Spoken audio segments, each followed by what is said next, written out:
দেখাচ্ছেন, ওই কথাকে নিজেদের গায়ে টেনে নিজেদের গায়ে মেখে ওনারা ক্ষুব্ধ হয়েছেন।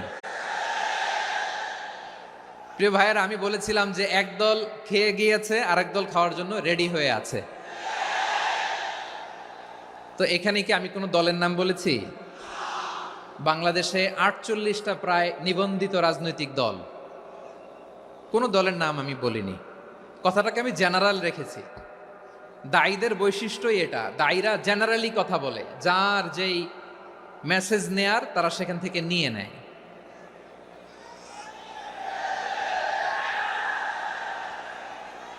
তো কোনো দল এটা নিয়ে কোনো কথা বলল না, আপনারা এটাকে নিজের গায়ে যে মাখালেন এটা ঠিক হয়নি। আমি বলবো যে এটা খুবই অনভিপ্রেত হয়েছে। কোনো দলকে টার্গেট করে বা কোনো দলের পক্ষে আমরা কখনো কথা বলি না। আমরা কোরআনের পক্ষে কথা বলি, ইসলামের